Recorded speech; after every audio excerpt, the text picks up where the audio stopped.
Hola, ¿cómo les va? Muy buenas noches, bienvenidos a Hagan Algo. Como ustedes saben, Iván Jagroski está de vacaciones en este momento, así que le mandamos un saludo grande y nosotros los vamos a acompañar hasta las 23 horas con muchísima información. Pero para comenzar quería, en principio, introducir uno de los temas que sin ninguna duda va a tener gravitación en nuestro programa. Tiene que ver con las herencias recibidas, con las herencias que tiene que administrar Alberto Fernández, el presidente de la Nación, y en ese contexto quizás con algunas cuestiones centrales. Mire, ustedes saben que en los últimos días ha habido, como parte de la agenda presidencial, la posibilidad de evaluar en una forma bastante, yo diría, didáctica en un punto y pragmática en otro, cuáles son las limitantes que tiene el gobierno de Alberto Fernández por delante. Y uno podría considerar que dentro de esas herencias se inscriben dos que son muy importantes. Una tiene que ver con lo social, los números de pobreza, los números de indigencia, los números de desigualdad,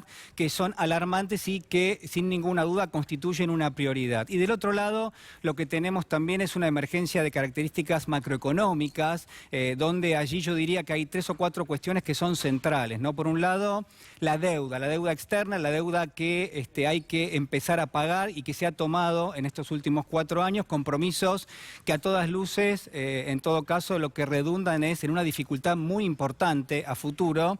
Y por otro lado, otras cuestiones que también hemos mencionado, por ejemplo, lo que ha sido la caída del poder adquisitivo del salario. Hoy el salario en términos de otros precios relativos de la economía es mucho más sensible, ha perdido mucho en ese recorrido en los últimos 4 años, y también otras cuestiones como lo financiero, ¿no? Tan relevante, la financiarización de la economía y también la reprimarización, es decir, la Argentina se ha vuelto un país que quizás en los últimos años ha apostado nuevamente a exportar materia prima en lugar de hacerlo con productos de valor agregado. Bueno, todo esto conforma lo que son limitaciones muy fuertes. Pero además de lo económico, además de lo social, yo quiero mencionar esta noche a una cuestión central, que es la justicia, y quizás viene a cuento porque ha tenido una fuerte impronta, una fuerte gravitación, lo que ha sido la difusión de este documental, de esta miniserie, llámelo como quiera, que lo que hace es, busca, ¿no?, en lo que termina siendo la historia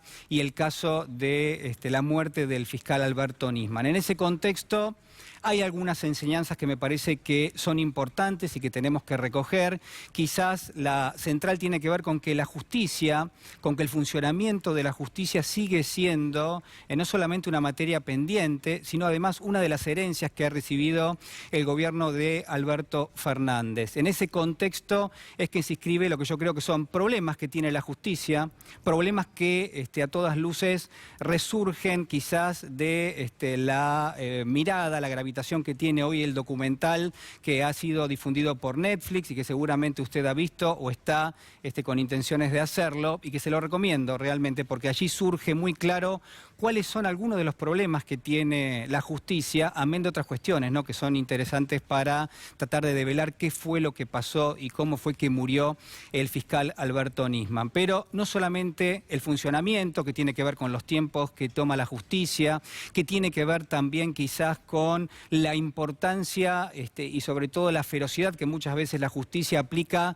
para aquellos que no tienen recursos, para aquellos que son pobres, y la falta de ferocidad, si usted quiere, o de rigor para aquellos que tienen recursos en la Argentina, cómo la justicia muchas veces es permeable, o algunos jueces son permeables al poder político de turno, cómo se espera que se vaya un gobierno para juzgarlo por lo que son eventuales capítulos ligados a la corrupción. Bueno, todo eso se inscribe dentro de los problemas de funcionamiento que tiene la justicia. Pero además hay otras cuestiones que se desprenden del documental y que en todo caso también son parte de la herencia. Por ejemplo, la sospecha social que gravita permanentemente de que un fallo, de que la palabra de un juez, de que la palabra de un fiscal no tiene la legitimidad que merece por parte de la sociedad, no es percibida como algo que hay que cumplir, no es percibida como un mandato.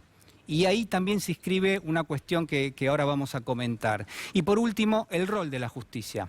Usted se preguntará qué tipo de rol. Bueno, fíjese, a nivel histórico, la justicia está y funciona dentro de lo que se llama el Poder Judicial. El objetivo del Poder Judicial es administrar esa justicia. Y hay otros dos poderes, usted los conoce, el Poder Ejecutivo, que tiene que aplicar políticas públicas, que tiene que decidir, por ejemplo, cuándo interviene militarmente, que lo que hace es justamente maneja el monopolio de la violencia, y por otro lado, el Poder Legislativo, que lo que hace es legisla, que lo que hace es crea leyes, y también lo que hace es aprueba un presupuesto. ¿Por qué la percepción de que la justicia siempre está un paso detrás de estos dos poderes? Bueno, quizás porque la justicia depende en gran medida del financiamiento de estos dos poderes, de la ley de presupuesto, porque depende de varias cuestiones, y por eso la percepción muchas veces de debilidad en cuanto al resto de estos poderes que forman parte del juego democrático y que conforman lo que es el cuadro republicano.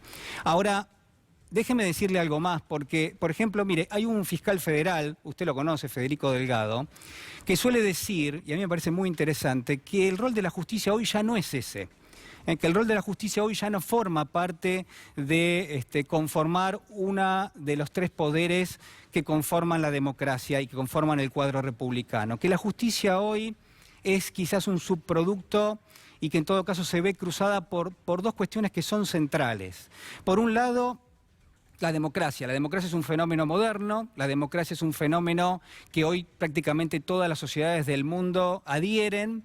Y por otro lado, en términos macroeconómicos, el neoliberalismo, que es una fuerza que excede lo económico y que en gran medida termina tomando muchas veces cuestiones que se ligan a la subjetividad, al sentido común, que forman parte de nuestra cotidianeidad, a pesar de que muchas veces no nos damos cuenta. Bueno, esos dos ejes, esos dos elementos, ¿no? Por un lado, la democracia, por otro lado, en gran medida el neoliberalismo en términos económicos, son contradictorios. Y ahí es donde juega la justicia. Y usted dice, ¿por qué son contradictorios la democracia y el neoliberalismo? Mire, porque mientras la democracia, dentro del juego de las sociedades modernas, lo que busca o lo que debiera buscar es generar más derechos para un sector de la sociedad o para toda la sociedad, es decir, incorporar derechos permanentemente que hagan la vida mejor, y en este caso la vida para los argentinos mejor, hay otro núcleo duro que está representado por las cuestiones económicas, neoliberales, que lo que hace es impugna o busca impugnar ese funcionamiento.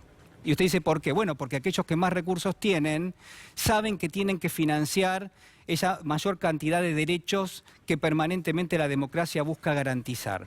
Y ahí está el juego contradictorio, porque aquellos que no tienen recursos necesitan los derechos, y aquellos que tienen muchos recursos lo que dicen es yo no necesito y no puedo financiar esos derechos. Y ese juego permanente es el que tiene que administrar nada más y nada menos que la justicia. Quizás el intento es que la justicia se acerca un poco más, o debiera acercarse un poco más, a defender la ley, a defender la aplicación de la ley y sobre todo a defender la aplicación y el acceso a esos derechos una vez que han sido sancionados. Ese es el juego que tiene que hacer la justicia. La justicia tiene que estar para proteger a los más débiles e incluso disciplinar en algún caso, si es que no adhieren, a aquellos que tienen mayor cantidad de recursos. Y todo esto se lee muy bien y se ve muy bien en el documental que dirige Justin Webster, el inglés, que lo que ha hecho ha dado a luz, creo yo, una obra maestra, por más que tiene, quizás desde el punto de vista de la investigación, algunas falencias y por más que, entre otras cuestiones, yo en este momento no lo estoy evaluando en esos términos. Pero de todas maneras, quiero decirle esto, quiero decirle que quizás en algún punto de esta contradicción que surge en las sociedades modernas es que la justicia termina perdiendo parte de su esencia y que en algún punto también tiene que recuperarlo. Y para terminar lo que quiero mencionarle es ni más ni menos que una historia que ya se ha contado muchas veces y que tiene que ver con lo ético y con lo moral, porque quizás lo que le falta a la justicia es en gran medida ética y moral. Porque si hay ética y moral, obviamente no hay ninguna otra cuestión que discutir. Pero si falta eso, ahí tenemos muchísimos problemas en la Argentina, sobre todo en una sociedad que quiere organizarse en función de derechos y que tiene que tener como correlato el accionar de la justicia permanentemente. La historia usted la conoce, yo se la voy a hacer muy chiquita, porque sucedió hace muchísimos años en la Grecia antigua, porque había dos hermanos que estaban enfrentados, estoy hablando del año 400 a.C., para que se dé una idea, y en esa ciudad antigua de Grecia había dos hermanos que estaban peleando por acceder al trono. Bueno, finalmente uno se queda en el trono, uno llega al trono y se transforma en el rey de Tebas, y el otro es desterrado. Este hermano que es desterrado, lo que hace, se casa con una princesa, reúne un ejército y se vuelve a enfrentar a su propio hermano y vuelve a enfrentar a las fuerzas militares de la que era su propia ciudad. Ambos hermanos mueren en el enfrentamiento. Ambos hermanos mueren en ese enfrentamiento. Y termina accediendo al trono el tío de ambos, que se llamaba Creonte. Y Creonte toma dos decisiones en ese momento. Primero dice que al hermano que era el antiguo rey, que al hermano que había defendido la ciudad, había que hacerle funerales con honor, con pompa. Y bueno, y así procede. Y por otro lado, la segunda de las decisiones que toma, y quizás esto es lo más interesante, es que el cuerpo de este hermano que se había alzado contra la ciudad, que había enfrentado eventualmente al reinado de Tebas, y que el cuerpo estaba tirado directamente en el campo de batalla. Bueno, lo que dice el rey Creonte es: señores, prohíbo por ley que cualquier persona se acerque al cuerpo de, bueno, en este caso se llamaba Polinices, porque ha sido un traidor a la patria. Y en ese contexto, entonces, ¿el castigo cuál era? El castigo era que ese cuerpo quedase consumido por las aves de rapiña, por ejemplo. Ahí surge la voz de la conciencia de alguien que se llama Antígona, que era la hermana de ambos, y lo que termina diciendo Antígona es: yo voy a enterrar a mi hermano, porque hay una ley que no ha sido escrita, que es que los vivos entierran a los muertos. Y funda lo que es la ética, que es aquello que está bien por encima de cualquier norma escrita, que es aquello que es inherente al ser humano, a la concepción de lo que está bien y lo que está mal. Y Antígona decide por lo que está bien más allá de las prohibiciones del rey, y terminan condenándola a muerte. Pero ella tenía que enterrar a su hermano, tenía que darle sepultura, porque dice Antígona: los vivos entierran a los muertos. Si falta algo, quizás sea la ética; si falta algo, quizás sea el criterio moral, y es hora que los argentinos empecemos a pensar un poco más en eso. Bueno, ya no nos vamos a la mesa. No estoy acostumbrado a esta instancia porque siempre estoy sentado en este momento. Le mandamos nuevamente un saludo a nuestro amigo Iván Jagroski y Noelia Barral Grijera. Buenas noches. Muy buenas noches, ¿cómo estás? Un gusto, ¿eh? Ya te vas a acostumbrar. Sí, está muy bien el comando, se siente cómodo. Señor Gabriel Morini. Buenas noches, ¿cómo estamos? ¿Todo bien? Bien, muy bien. Sí. Bueno, como dice nuestro amigo Iván, ¿somos felices? Somos felices, Bien, por supuesto. eso es lo importante. Ya lo veo, ya está en el estudio Raúl Tunicolman, que también nos va a dar una mano en varias cuestiones que son centrales, sobre todo porque vamos a estar hablando del documental del caso Nisman, ¿no? Que ha generado tanta intensidad en las últimas horas. Adictivo, ¿Lo viste? Sí, vi los 2 primeros episodios, no pude ver más, pero es muy atractivo, te deja con ganas de seguir viendo más. Sí. Morini. Es un muy buen producto, sí. Diseñado también para la plataforma en la cual está siendo, digamos, difundido, pero además tiene lo que para mí es lo más rescatable desde este punto de vista, y después vamos a desarrollar. El enfoque es el exacto. Digamos, ni más ni menos. Es el correcto. Y el anclaje en la historia de lo que ha sido el caso AMIA para la República Argentina me da la impresión de que es la mejor elección temática desde la cual empezar a contar el caso Nisman. Raúl Tunicolman. ¿Cómo les va, chicos? ¿Cómo andan? El único de todos los que estamos en la mesa que está también en el documental. Bueno, absolutamente, es cierto. Protagonista. Es verdad. Estuvieron como 10 veces en mi casa. Ah. La primera vez te diría en 2016.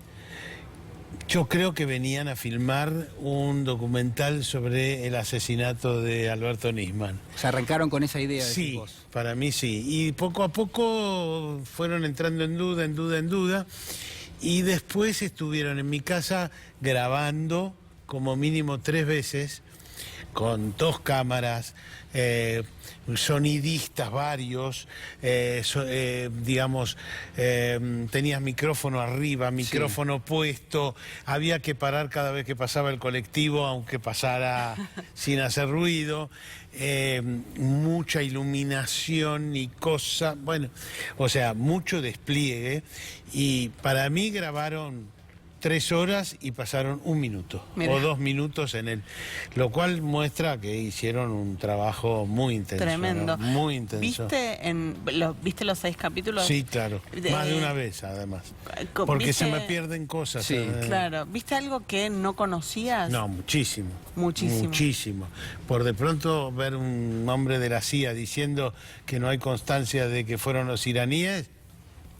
Te sorprende. la pelota. Claro. Sí, porque va a contramano un poco de las lecturas que uno podría hacer desde el vamos, ¿no? Es decir, que Estados Exactamente. Unidos siempre estuvo atrás de la pista iraní, o en todo caso... Sí, empujar. eso me pareció muy fuerte. Después a mí la imagen, yo no sé qué opinan ustedes, pero la imagen de la puerta del baño, para mí la vi por primera vez. Ajá. O sea, de que no había espacio como para Real para pasar sin que moverla. Sobre exactamente. todo porque está el diálogo, ¿no? Entre el policía, la fiscal, cuando manda a llamar a la madre dice bajo testimonio de decir verdad, nunca nadie entró al baño mientras ellos no estuvieron. Dice, bueno, vamos a entrar al baño. Dice, doctor, hay un problema. ¿Qué pasa? No podemos entrar. ¿El cuerpo tapa? Sí. Bueno, metan la cámara, dice Fein en ese momento. Y es lo que vos ves, lo que no te quisieron mostrar hasta ahora era el continuado de la filmación. Porque es así, se filma, se prende la cámara y no se apaga. En la instancia de registro de la Policía Federal. Y eso es lo que te muestra el documental casi por completo, sobre todo en las primeras etapas. Muestra que no pudo salir un asesino de ahí, que no había lugar para salir, sobre todo no había lugar sin pisar, sin manchar, es decir, todo eso, y para mí esa secuencia es muy importante. Se muestra, como dice Gabriel, por primera vez. Tuni, y además lo que uno ve es que, contrariamente a lo que se chapoteo, etcétera, nada de todo eso estaba en el documental. Eso yo sabía porque yo tuve la oportunidad de hablar con los policías que estuvieron ahí y ellos me mostraron hasta los protocolos internacionales porque no nos regimos por nuestro modo de hacer las cosas, sino que hay protocolos internacionales. Es lo que vos decís en el documental, de hecho. Nos dijeron que habían manchado la escena del crimen, pero no nos dijeron cómo debía tratarse la escena del crimen. Claro, es que lo que se ve muy claramente, como cuentan ustedes, es que primero filman, después fotografían, y todo eso antes de pisar el baño, todo se hace con un stick. Y bueno, yo eso sí lo conocía porque Bela Layún, que fue el jefe de ese operativo, me explicó además cómo el primero que entra en el baño es un balístico que desactiva el arma para que no haya otro muerto. Claro. Segundo, mira el número para ver si rápidamente se puede identificar el dueño del arma. Y él entra con guantes. Y después lo mismo, los primeros entran con guantes. Y después, como hay que cazar de huellas, y hay que aplicarles una especie de cinta para cazar esas huellas, eso se hace sin guantes porque es la única forma de tener sensibilidad para que la cinta esté bien puesta. En ese sentido, digamos, lo que está diciendo Tuni, y que me parece que quedan claro, es que se politizó muchísimo el caso, se lo utilizó en ese sentido para generar algún tipo de subjetividad en un sector de la sociedad, que en todo caso, digo, todavía sigue siendo bastante impermeable a determinadas explicaciones que creo que están gravitando en el documental, pero sobre todo se caen algunos mitos, por ejemplo, que no andaban las cámaras. Sí. Ahí están las cámaras. Las cámaras de seguridad. Bueno, nunca en la causa judicial, Gabriel sabe muchísimo de esto, explicaron cómo entraron, ni al edificio, ni al departamento. No pueden explicar eso. Y entonces en la causa judicial no hay una línea que diga... Y el asesino o los asesinos, porque ellos dicen que son varios, entraron por este lado, por este otro lado, entraron de tal manera al departamento. Las famosas pisadas en el hueco del aire acondicionado. Tampoco están. O sea, la primera pericia, la de la querella, dice un asesino. No dice ni cómo entra ni cómo sale porque la puerta estaba cerrada. La puerta estaba cerrada por adentro y eso lo certificaron todos. Intentaron tergiversar la declaración del cerrajero diciendo no, hizo un giro y ya se abrió. No, hizo un giro después de haber abierto la otra tranca que tenía la puerta por adentro porque tenía la llave puesta. Es decir, hay miles de explicaciones que no cierran con la opción prefijada de la hipótesis del homicidio. Y esa hipótesis del homicidio, en un episodio donde fue cerrado, sin testigos, donde vos no podés tener otro tipo de rescate respecto a cómo reconstruirlo, se tiene que dar por indicios ciertos que suscriban la hipótesis contraria. Es decir, no hay que justificar que fue un suicidio en este caso, hay que justificar que fue un asesinato. Y eso es lo que nunca se logra justificar, ni siquiera con la delirante pericia de Gendarmería, que después vamos a revelar un extracto. Igual está todo tan politizado que yo siento que no convenzo a nadie. Es decir, que los que piensan que es un homicidio y tienen una posición tomada sobre eso en línea con no querer mucho al peronismo, querer menos todavía a Cristina Fernández de Kirchner, yo siento que no los convenzo. Ahora, ni tampoco el documental. Ahora, ¿no es bueno entrar al documental sin conclusiones precisadas? Porque me parece que te va llevando solo en un montón de cosas. Y más, sobre todo, si lo anclas en el caso AMIA. Ahora, sos demasiado optimista. No, pero y no gravita con fuerza una idea que por ahí para muchas personas es una novedad, o quizás debiera serlo, si no estaban al tanto, que es cómo los servicios de inteligencia tienen una influencia notable en toda esta historia, es decir, cómo aparece el ex agente Stiuso y para algunas cuestiones tiene explicaciones y para otras no tiene.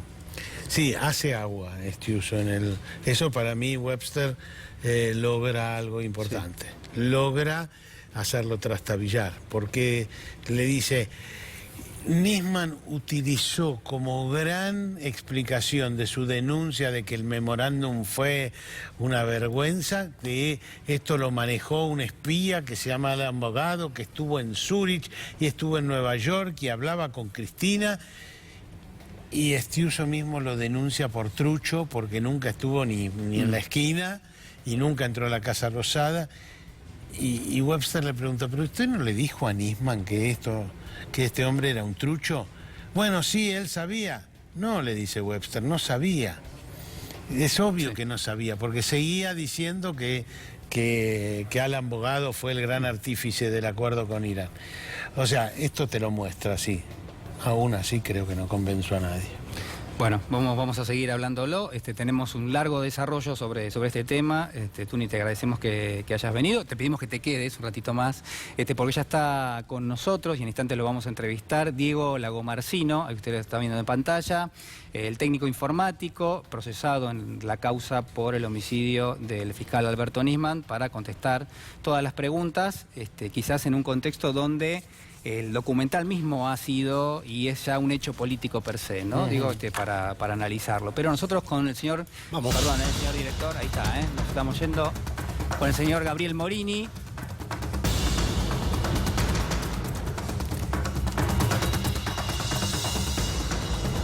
Bueno, estoy muy tentado de vender esto como una especie de guía práctica, si usted quiere o va a empezar a ver el documental o la miniserie, como se llame. La verdad que sería un poquito pretencioso quizás de nuestra parte decir esto, pero era, digamos...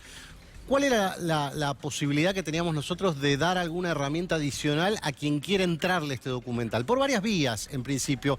Primero, porque me parece muy acertado el hecho de no dar una conclusión premasticada, ¿no? Eso lo vuelve apto para todo público, si se quiere. Pero, además, me parece muy valioso dentro de la propuesta narrativa anclar lo que es lo que ocurrió con el caso Nisman, con el caso, digo, no con el hecho, sino con el caso, anclarlo en toda la saga que ha sido históricamente el caso AMIA en la República Argentina. Quizás la historia de impunidad en continuado más importante que podamos describir y casi fatal desde el primer día. Es decir, ¿por qué 26 años después ya seguimos sin poder dar respuesta respecto a lo que ocurrió el 18 de julio de 1994?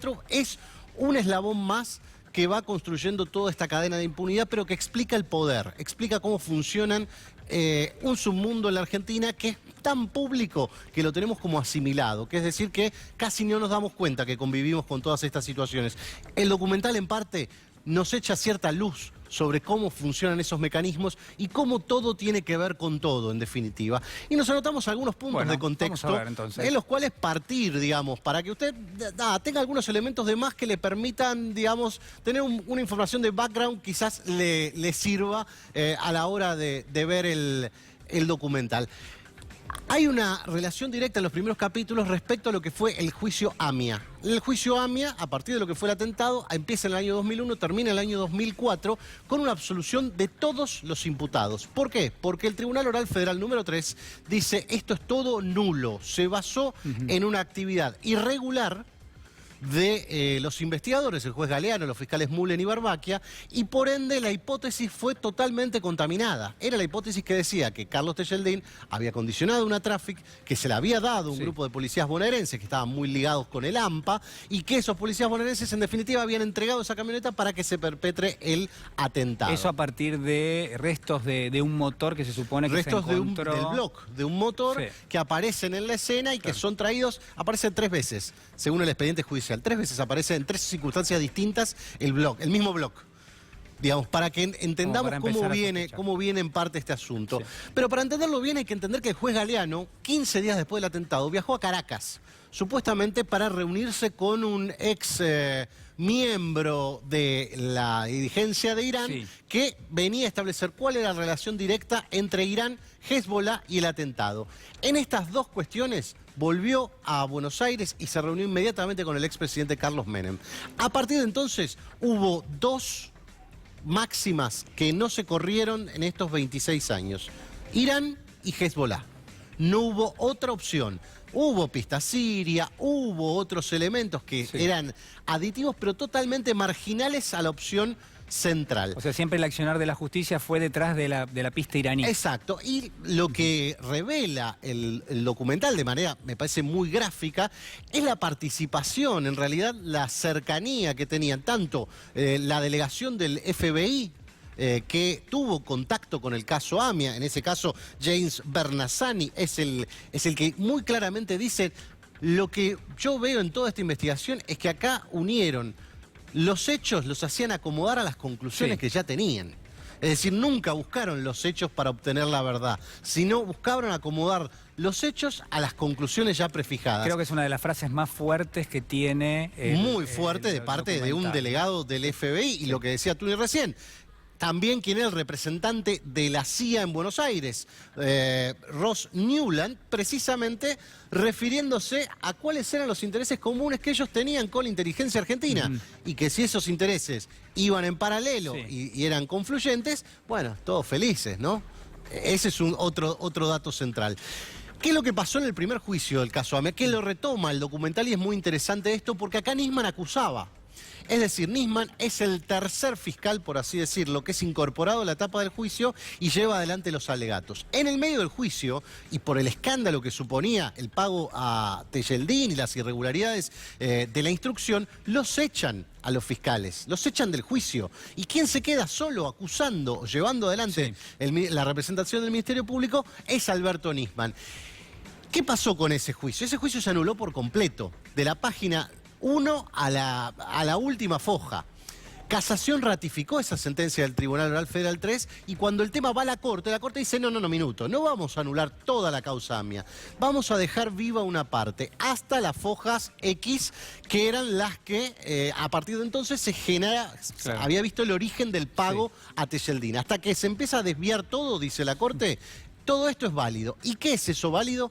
La camioneta coche bomba, la Traffic Tejeldín, que por eso hoy hay un juicio en curso, que nadie sabe que está vigente, pero hay un juicio en curso a Tejeldín por haber sido el armador de la Traffic bomba, que lo sigue llevando adelante el nuevo Tribunal Oral Federal número 3 con otra integración. O sea que eso todavía está vigente, es decir, se sigue investigando. Sí, se sigue investigando cómo Tejeldín acondicionó la camioneta bomba para entregársela, y hay que demostrar en el juicio que Tejeldín sabía que se le entregaba a alguien para cometer el atentado. Bueno, al fiscal Nisman lo incorporan Mullen y Barbaquia, porque se suponía que tenía experiencia en juicios orales. Sí, ¿no? Entonces, decía que era muy bueno en juicios orales. Hay también un testimonio muy interesante del fiscal Gerardo Policita, que fue fiscal federal y que fue a su vez compañero en los orígenes de trabajo de Nisman.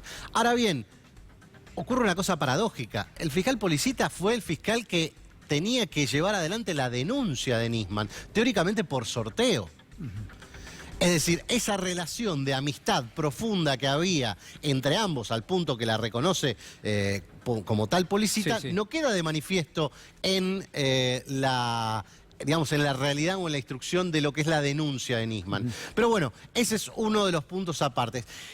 Este es un dato interesante, porque eso para tenerlo, digamos, en el background informativo. Sí. Vos sabías que uno de los principales acusados dentro del grupo de los iraníes es Mohsen Rabbani, que fue históricamente uno de los líderes religiosos de la mezquita de Flores y que apunta a ser quien, como agregado cultural de la Embajada de Irán, digamos, de alguna manera generó la célula interna que operó el atentado. Ahora bien, vos sabías que estaba siendo monitoreado por la CIDE desde el año 1992, Mohsen Rabbani, desde el atentado de la embajada. ¿Qué pasó con esas escuchas? Porque había un infiltrado, también de los servicios de inteligencia, que había llegado a ser chofer de Rabbani. A partir de eso había una serie de escuchas que jamás se pudieron determinar dónde están. Se presume destruidas. ¿Por qué te voy a hacer la pregunta de rigor, digamos, ¿por qué alguien querría destruir esas escuchas? No sé si va a ser tu principal acusado. No tengo la menor idea. Digamos, acá nos vamos a empezar a hacer preguntas por casi todo. Claro. Digamos, las respuestas no las tenemos. El documental te muestra que las respuestas no las vamos a tener nunca. Eso es quizás lo peor. Bueno, ¿qué pasa en el año 2004? Cae el juicio y Kirchner decide darle un ímpetu a lo que es la unidad crear la unidad fiscal AMIA, darle un estatus jerarquizado y decide nombrar a Nisman, que de ser compañero de Müller y Barba, que pasa a ser acusador por la parte del encubrimiento. Se salvó, digamos, de... Se salvó porque no estuvo en la instrucción, básicamente, porque no se le atribuye ningún tipo de responsabilidad en lo que fue, digamos, la instrucción de la causa con Galeano condenado finalmente en un juicio por el encubrimiento. Bueno, pero ¿qué pasa entonces? Ahí, ¿quién se enfrenta? Kirchner dice, vamos a poner esto, y el hombre que va a trabajar con usted es Estiuso. Jaime Estiuso, uno de los tipos más importantes de la inteligencia, que a su vez, durante el juicio y por su testimonio, logra que gran parte de todo, digamos, la línea interna, que era Salapatria, dentro de la CIDE, caiga en la volteada del pago ilegal a Tejeldín. Es decir, que cada vez iba acumulando más poder Estiuso dentro de la Secretaría de Inteligencia, no solo por ser quien llevaba adelante la investigación, sino por sacarse de encima a un sector, digamos, opositor o con interna, que había sido quienes acordaron el pago con Tejeldín, y de esa manera se desplaza de toda competencia. Estiuso es elegido por Kirchner en ese momento con la oposición de Gustavo Vélez, que eso también se ve en el documental, y es muy interesante ver cómo es eso y traerlo un poquito a la realidad de ahora. Ahora vuelve Vélez. ¿Y cuál fue el discurso de apertura de Alberto Fernández? ¿Terminar con qué cosa? Con los sótanos de la democracia, apuntando precisamente a la Agencia Federal de Inteligencia. Bueno, ¿qué pasa? Estiuso es clave para sostener la hipótesis de la Traffic porque es lo único que permanece inamovible con el correr de los años. Esto algunos te lo van a discutir, algunos van a decir, no, pero esto pudo haber otra cosa. Hay una sola persona que es testigo de haber visto la Traffic. Hay otros testigos que dicen, no, la Traffic no había. Un asunto muy controversial, pero que en los papeles figura como permanente. Nisman presenta un informe de infiltración de bases en América Latina que tenía preparado hace un año. Esto, como lo saben, lo sabían los familiares, porque los familiares sabían de ese informe que se presenta alrededor de 2013 aproximadamente. Ahora, ese informe tuvo mucha repercusión en lo que fue Estados Unidos y en el bloque republicano. ¿Por qué? Porque estaban cuestionando mucho a Obama respecto de la firma del acuerdo 5+1. Acá no lo vimos, nos pareció intrascendente. Bueno, sí, otra cosa más del caso AMIA. El objetivo era geopolítico, era establecer algún tipo de límite a ese 5+1. Gabriel, pero es que es permanente, digamos. Yo creo que uno no puede evaluar qué sucedió con la historia del fiscal Alberto Nisman, ni qué sucedió a partir del atentado a la AMIA, sin tener en cuenta los movimientos geopolíticos que va haciendo Estados Unidos también, ¿no? Y las decisiones que va tomando. Y fíjate el derrotero de la denuncia, ¿no? Además de presentarlo, el documental lo presenta casi con pelos y señales, como diciendo esto, la verdad que no tenía con qué agarrarse. ¿Y qué pasó? Se ingresó la denuncia, ustedes se acuerdan, Servini de Cubría no habilitó la feria, porque no, digamos, no había ninguna necesidad, la tomó el juez Lijo, que era el juez a cargo del tema de encubrimiento, la mandó a sorteo, le cayó a Rafecas, Rafecas analizó la prueba y dijo, acá no hay delito, pese a que Policita estaba impulsando la cosa. La Cámara Federal ratifica la posición de Rafecas, llega a la instancia de el casación, y el fiscal de casación, que es el fiscal de Luca, no sostiene la acción y por ende cae el asunto. ¿Qué es lo que pasa en 2016? Se reinicia todo lo mismo, solo que la DAIA se presenta como querellante. En paralelo, a Bonadío le presentan otra causa, que era una escucha, que no se sabe cuál había sido su origen entre el canciller Timmerman y Guillermo Borger, el titular de la AMIA, donde supuestamente una conversación coloquial donde le decía, bueno, ¿con quién querés que negocie? Si fueron los iraníes los que pusieron la bomba, ¿con quién querés que hable? Si así no puedo. Acá está reconociendo que Irán puso la bomba. Bueno, es la versión oficial, no había mucho misterio en esa cuestión, pero eso sirve para abrir la causa de traición a la patria. Entonces, ¿qué pasa? La causa, Rafecas dice, no, yo ya dije que cerré y lo justifiqué, esta causa sigue cerrada. Apela Policita, va a la Cámara Federal, Moldes sostiene la apelación. La Cámara Federal dice, ya le dijimos por otros motivos y por estos motivos que nos están diciendo que esta causa no se reabre porque no hay delito en este asunto. Va a casación. ¿Y qué hace casación? El fiscal de Luca retira la moción, pero la DAIA, como pretenso querellante, obtiene que casación diga no. Se tiene que reabrir la denuncia de Nisman. Sí. ¿Y qué es lo que pasa después? Bueno, el juez Lijo dice, quiero analizar la causa. Y Bonadío le dice, no. Es mía la causa, por traición a la patria y encubrimiento agravado. ¿Quién dice, es suya, señor Bonadío? El presidente de la Cámara, Martín Irursun. Vamos a analizar esto de Gendarmería, pero es más interesante verlo que yo se los cuente, porque es impresionante este relato de cómo Gendarmería accede a los informes y realiza un informe en el cual jamás accedieron a la autopsia. Es decir, accedieron a los informes médicos del cuerpo médico forense, accedieron a las fotografías y a los videos. Jamás tuvieron en contacto con nada que fuese físico del expediente y sobre todo después de que el cuerpo médico forense había hecho su informe con 3 especialistas que habían participado en la autopsia. Pero veamos, si querés, la parte de Gendarmería. Esto es del documental. A ver. Gendarmería explicando cómo puede su pericia. Cuanto a la data de muerte, hace que por un método matemático no se dé una data, un horario de muerte más menos. Nos da un número, con lo cual le da mucha seriedad científica. A mí me deja tambaleando si me dicen más o menos 12 horas. Porque en ese tiempo pueden pasar un montón de cosas. Entonces, ¿tienes mucha seguridad que fue a las 2:46?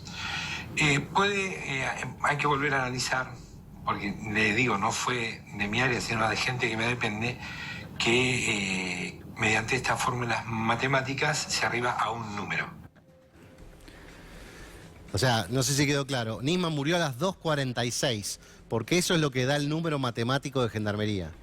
No más menos 2 minutos, 5... No, 2:46 es el número matemático que te da una muerte. Eso me gustaría después charlarlo con Tuni, porque me parece, la verdad, revelador desde el punto de vista de la tecnología con la que cuenta Gendarmería para establecer con minuto exacto la muerte de una persona.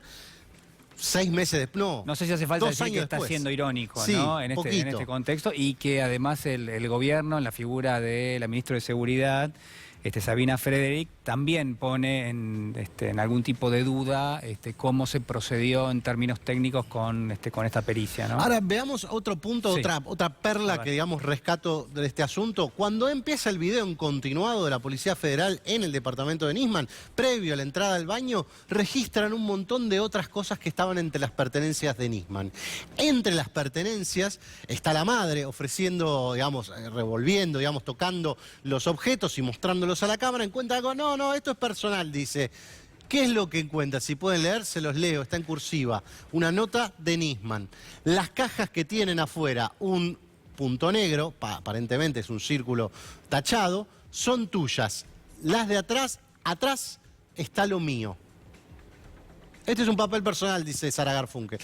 Horas después estaba yendo por distintos bancos donde había 3 cajas de seguridad. 3 cajas de seguridad, 2 en bancos oficiales y una en estos que te guardan, digamos, son lugares para guardar cajas de seguridad precisamente, vaciándolos. Nunca se va a saber su contenido, pero estaba la nota.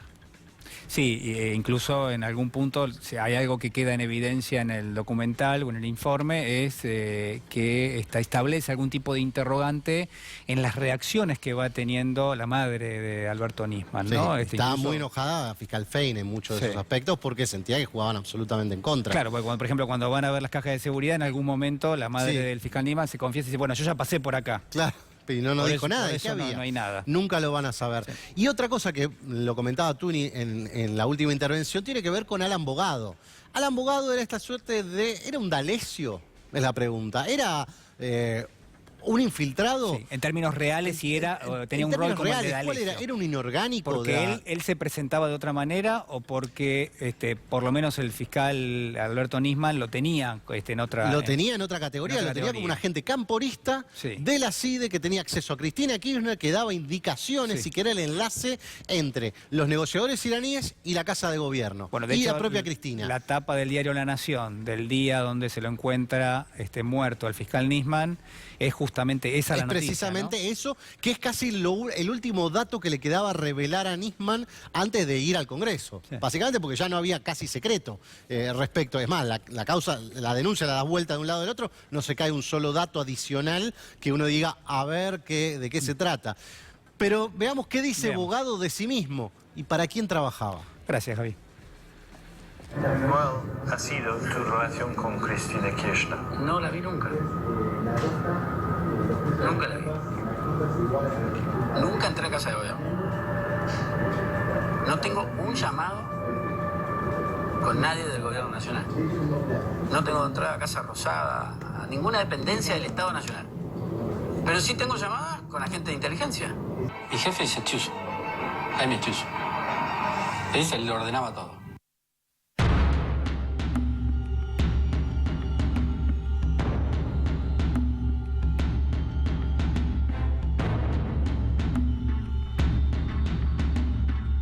Muy bien, estamos con el perito informático Diego Lagomarsino, que ha sido procesado en la causa que investiga el homicidio del fiscal Alberto Nisman. ¿Cómo le va, Lagomarsino? Buenas noches. Buenas noches, ¿cómo estás? ¿Vio el documental? Lo vi 2 veces. La primera vez hice una mirada completa, digamos, Sí. como hace cualquiera. La segunda fui frenando en las partes más críticas, donde uno ahí se da cuenta de cómo mucha gente mintió en esta causa y muchos furcios que cometieron incluso la gente de Gendarmería. Ujú. Eso queda en evidencia, digamos, cuando uno lo ve. ¿Le parece que el documental hace justicia con lo que usted cree que pasó? A ver, lo que yo creo que pasó está clarísimo en el expediente. Después, nada, quieren inventar que yo el arma se la di a un comando asesino. Y la pregunta es muy simple. ¿Quién en su sano juicio Sí. puede dar un arma para matar a otra persona a sabiendas, ¿no? Y que sea un arma propia? Es una estupidez, es una estupidez. Usted dijo en las últimas horas, la familia de Nisman tiene cagazo de que se sepa la verdad. ¿Qué quiso decir? Sí, en realidad es que todos los que no quieren que se haga la pericia o una revisión de la pericia de Gendarmería, tienen mucho miedo, porque en realidad, se ha hablado 1000 veces del tema, es una pericia que tiene muchas falencias. La data de muerte creo que es la primera vez en la historia de la criminalística que se dice una hora exacta, Sí. en ese momento murió, con todos los errores que tiene ese cálculo. Porque como bien dice la persona esta de Gendarmería, es un cálculo matemático, pero llevan un cálculo matemático que en realidad es una campana de Gauss, y cualquiera que sabe un cachitito de estadística sabe que tiene una desviación estándar donde están, digamos, el más menos. Ellos toda esa parte la borran y dejan solamente el valor central, que son las 2.46. Ahora, eso tiende a pensar dos cosas. Una, que son ignorantes, otra, que lo hicieron a propósito. Prefiero pensar la primera. Ujú. En el documental se ve claramente que funcionaban, si no todas, por lo menos un buen número de cámaras de seguridad, y se lo ve ingresar 2 veces al edificio donde vivía el fiscal Nisman. Bueno, en realidad, sí, las cámaras es un informe que hizo el DOTE de la Policía Federal y detecta, yo no recuerdo exacto ahora, pero creo que eran algo de 100 cámaras y de las 100 cámaras 80 funcionaban. ¿Cuál fue el problema? Que el lunes, alrededor del mediodía, la cámara de ese ascensor de servicio deja de funcionar. Entonces, cuando el DOTE hace el estudio, esa cámara no funcionaba. Pero si vamos para atrás en los días, Pero tenía el registro. quedó el registro, y gracias a esa cámara, que para Waldo Wolf no funcionaba, tal vez basándose en lo que dijo el DOTE, no viendo la causa, pudimos ver exactamente los horarios de ingreso y de salida de todas las personas que entraban en ese departamento ese día. Tuni. Diego, vos decías, nadie presta un arma a su propio nombre, porque además el arma estaba registrada a tu nombre. Sí, sí, el arma estaba a mi nombre. O sea, y vos vas, le entregás el arma y él sabe cómo usar el arma. Bueno, se habló mucho que yo le enseñé a tirar a Nisman. No, no le enseñé a tirar. Yo lo que le enseñé era la seguridad de esa arma. Esa arma tiene unas condiciones de seguridad que son propias de esa arma. Tal vez otra tiene distintas. Entonces yo le explicaba cómo evitar que, mejor dicho, asegurarse que no quede una bala en recámara, cómo se pone y se saca el seguro. Todas cuestiones de seguridad, ¿no? De cómo se usa. Él le pidió el arma también a un custodio y le pidió el arma a un comisario. ¿Nunca pensaste en decirle que no? Bueno, de hecho yo, todas las evasivas que le iba dando era el arma es vieja, Sí. el arma funciona mal. De hecho, Gendarmería hizo la prueba de disparo, disparó 7 veces y la bala no salió. De eso nadie habla. Para Gendarmería tiene entre un mal y un regular estado de conservación. Y bueno, hasta que en un momento él me dice lo de las hijas. Al decirme lo de las hijas, él sabía dónde decirme la Sí. palabra justa para hacerme caer. Es decir, que lo necesitaba el arma para defender a las hijas, pero las hijas no estaban. Vos no sabías que las hijas no estaban. No, yo eso me entero el lunes cuando declaro ante la fiscal Fein. Una de las primeras declaraciones de esta causa, en el cuerpo 1, es mi declaración. Mi declaración testimonial está previa a yo tener abogados. Entonces, cuando salta alguien a decir, Lago Marcino dijo que llevó el arma de una o de otra forma para evitar tener un problema de transporte, por haber sido una aportación, es falso, porque en ningún momento mis abogados me conocían en ese momento. Y el hecho de que esté procesado como partícipe necesario, teniendo en cuenta que el fiscal Nisman en la escena del crimen tiene efectivamente el arma que termina con su vida, no está de alguna manera o no una participación en el crimen, pero sí que, digamos, la pistola o el revólver con el cual se dispara a Nisman, o en todo caso que se utiliza, ¿no?, para quitarle la vida a Nisman, le pertenecía a usted. Digo, ¿cómo está viendo A ver, eso? el Ha arma sido procesado. claramente está a nombre mío, Sí. aparece Fue el arma. en el momento, sí, está confirmado eso, y también está confirmado que después de que yo me voy, 20:30, Nisman tiene comunicación con un montón de gente. También está confirmado que el domingo a las 7 de la mañana, 7:01 exactamente, Sí. la computadora de Nisman navega en Clarín, página 12. Sí, él lee Nación. algunas notas, si no me equivoco, lee hasta la nota que había escrito Tuni Coleman. Lee una nota de Coleman que, si mal no recuerdo, eran las preguntas que tenía que responder el fiscal. Se frena en un Instagram de una novia que tenía. Previo a eso, prende el teléfono que pone a cargar el sábado de la noche.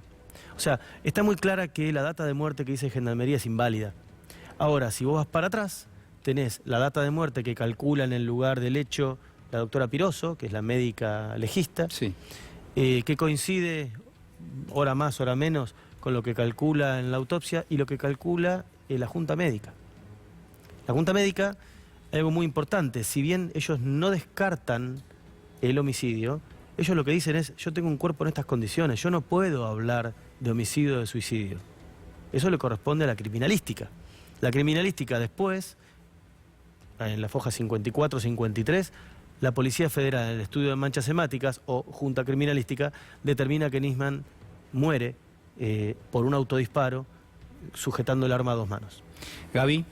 Sacando, digamos, yendo para afuera del hecho en sí mismo, entiendo que estás imputado también en la causa por el tema del lavado de dinero, o por lo menos en lo que es las cuentas en el exterior de Nisman. La pregunta es, ¿jamás te preguntaste en el momento de realizar todo ese tramiterío para qué Nisman necesitaba que fueses cotitular de una cuenta en el extranjero? Bueno, eso Nisman me lo dijo.